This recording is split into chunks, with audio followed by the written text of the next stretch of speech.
बेचारी इतनी गरीब है, देखिए 2 जून कपड़े नहीं है उसके पास, आप भिजवा दीजिए पहले, बाद में डिबेट करेंगे। उसका जवाब नहीं दोगे। देखिए इन्होंने कहा आप बोले 4 मिनट। आपने अमेरिकन अरे कुर्ता भिजवाइए प्लीज प्लीज मेरे भाई, कुर्ता भिजवा दीजिए ना आप, ठीक है बोल लूं आपको भिजवा देंगे। आपको जरूरत है अभी हरे की, क्योंकि हरा पहनेंगे तो कम से कम किसानों के बारे में हरियाली सोचेंगे। आपको हरा कुर्ता, अरे वो एक्टिविस्ट है भैया इसलिए बोल रहा हूं। एड्रेस भेजो, आप फोन नहीं मैं तो एक्टिविस्ट ही नहीं हूं ना। बताइए, अरे वो एक्टिविस्ट है इसलिए बोल रहा हूं, हरा कुर्ता भिजवा सोच पाए जो किसानों में। अरे अमित भाई जरा इनको बोलिए शांत हो जाएंगे, ये तो सांस भी नहीं लेते हैं। तो कम से अरे बाप रे, ये बताइए सांस भी नहीं लेते हैं, इनको जरा बोलिए सांस लेने के लिए, मैं बोल तो लूं। ठीक है मेरे को बाद में भेजिएगा, बेचारी वो क्लाइमेट एक्टिविस्ट ठंड में खड़ी है बिना कुर्ते की, आप भेज दीजिए।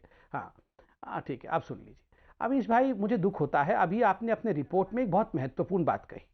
आपने पीटर फेड्रिक के विषय में कहा, आपने बिल्कुल ब्यौरा भी दिया कि ये जो पीटर फेड्रिक है, जो कि इस टूल किट गैंग का सरगना था, ये चीफ है, ये चीफ प्रोपेगेटर है, ये पीटर फेड्रिक। याद रखिए, कोई 2014 के बाद ये आतंकवादी घोषित नहीं हुआ है। 2006 में जब अनुराग भदौरिया जी की सरकार यूपीए में थी, जब इनकी पार्टी भी यूपीए की सरकार में थी, उस समय इन लोगों ने घोषित किया कि ये पीटर फेड्रिक जो है ये आर्म्स फ्री व्हीलर डीलर है और ये आईएसआई K2 डेस्क, आईएसआई का K2 डेस्क खालिस्तान और कश्मीर की सरकार है, वो मैनेज करता है। बड़ी सीरियस बात हो रही है अनुराग जी, मुझे लगता है कि महत्वपूर्ण बात है। आप भी सुनिए, आप भी रिस्पॉन्ड करिए, अबे दुबे को भी बोलने दीजिए, एक-एक करके सब बोले तो सम्मान रहता है। मैं इसको बोल लूं, ये बहुत महत्वपूर्ण बात है, मैं इसे बोल लूं। देखिए हमारी सरकार है, तभी तो जो लोग पीटर फेड्रिक के साथ उठना बैठना करते हैं, जिन लोगों ने पीटर फेड्रिक के साथ जूम में मीटिंग की, जिन लोगों ने पीटर फेड्रिक के साथ व्हाट्सएप ग्रुप बनाया और उसके बाद एक टूल किट भारत को तोड़ने के लिए बनाया, उन लोगों की गिरफ्तारी हो रही है। आप बताइए, आप पीटर फेड्रिक के साथ हैं या पीटर फेड्रिक के साथ नहीं है? आप बताइए, इसका जवाब आप पहले दीजिए, है या नहीं है? इसके लिए इतना बड़ा भाषण देने के मामला है। आप बताइए कब स्वीडन एम्बेसी से बात करेंगे? ग्रेटा थनबर्ग के बारे में बताइए, देश जानना चाहता है। कब अमेरिकन एम्बेसी से बात करेंगे? आप रिहाना के बारे में कब बात करेंगे? कनाडियन एम्बेसी से जो वहां पे हमारा खालिस्तान। ठीक है, आपने पूछा अनुराग, जवाब ऑडियो राउंड। अनुराग की बात का 20 सेकंड में जवाब, देन फिर मैं बाकी लोगों का रुख करता हूं। आबे दुबे भी इंतजार कर रहे हैं। नहीं, ये बोल रहे हैं रिहाना के बारे में और मियां खलीफा के बारे में इंडिया जाके उनके देशों में कंप्लेंट करे। अरे मैं, आप ध्यान से सुनिएगा, मैं किसी महिला का अपमान नहीं करना चाहता हूं। आपको क्या लगता है ये रिहाना और मियां खलीफा को लेकर भारत जाके कंप्लेंट करेगा? इनकी क्या हैसियत है? ये तो पैसे से बिक कर ट्वीट करती हैं, इनकी क्या हैसियत है? भारत जैसे संभ्रांत देश, इतना बड़ा देश, आत्मनिर्भर देश, ये जाके यही सब काम करेगा क्या?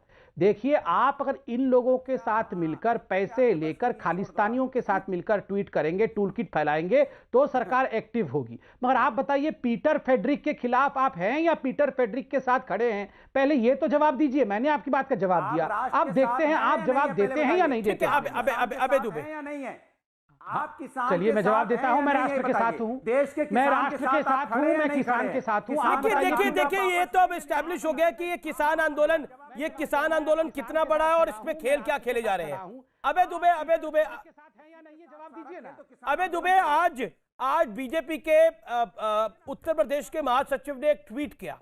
उन्होंने लिखा, ये जो किसान महापंचायत थी, ये असल में मुसलमान महापंचायत थी जिसको प्रियंका गांधी संबोधित करने के लिए गई थी। वहां पर तमाम मुसलमानों के नेता थे और इसके अलावा किसान वहां पर कोई नहीं था। क्या आपको लगता है कि आप लोग भी अपनी, और हरियाणा की नेता रानी की का वीडियो तो सबके सामने आ ही गया है, वो कह रही है कि कांग्रेस खत्म हो चुकी थी, अब कांग्रेस को रिवाइवल का मौका मिलेगा। अगर शराब का दान होगा, किसान आंदोलन में घी का दान होगा, सब्जी का दान होगा, शराब का दान होगा, तो कांग्रेस दोबारा खड़ी हो जाएगी। क्या आपको लगता है कि आप कांग्रेस को खड़े करने के चक्कर में, किसान आंदोलन के चक्कर में भारत को निशाना कुछ लोग बना रहे हैं? कांग्रेस पार्टी समझना नहीं चाह रही है, समझ रही या समझना चाहती नहीं है? अबे जी, अमीश देवगन जी, जो करोड़ों करोड़ हिंदू भाई ये आपका शो देख रहे हैं, उनसे प्रार्थना करता हूं। भी संबित पात्रा ने कहा कि ये उनकी औकात ही क्या है रिहाना की, जिन्होंने गणेश जी का अपमान किया, हम क्यों करें FIR? हे मेरे हिंदू भाइयों, मां दुर्गा शक्ति, साहस और ज्ञान का प्रतीक है, हमारी आराध्य है। उनका इन दुष्टों ने अपमान किया, भारतीय जनता पार्टी के लोगों ने, नेताओं ने। मां दुर्गा के अस्तित्व को नकार दिया। मां दुर्गा को इतना भला बुरा कहा कि मैं कुछ कह भी नहीं सकता हूं टेलीविजन पे। और बीते दिनों भी मुंगेर में मां दुर्गा का विसर्जन गए भक्तों पर भारतीय जनता पार्टी की सरकार ने अंधाधुंध गोलीबारी की थी, नृशंस हत्या कर दी। ये हिंदू विरोधी लोग हैं, ये छद्म वेश धारण कर रखा है सत्ता भोगी लोगों ने। मैं इसकी कड़ी भर्त्सना और निंदा करता हूं। मां दुर्गा जी के बारे में दूसरा बड़ी बात, संबित जी आप बोल रहे थे पात्रा जी, ये दिशा से कोई नई दुश्मनी नहीं है आप लोगों की, बहुत पुरानी दुश्मनी है। ये वही दिशा रावी है जिसने आपकी सरकार मुट्ठी भर पूंजीपतियों के लिए एनवायरमेंटल इंपैक्ट असेसमेंट के रूल फ्रेम कर रही थी ना, तो उसके एनजीओ ने आपत्तियां दर्ज कराई थी। उन्होंने कहा था मोदी सरकार ये घने जंगल पूंजीपतियों के हाथ में मत सौंप दीजिए, ये कोस्टल एरिया मत सौंप दीजिए। ये यूएपीए का नोटिस उसका, अरे उसको आतंकवादी बता दिया था आपने पिछले साल।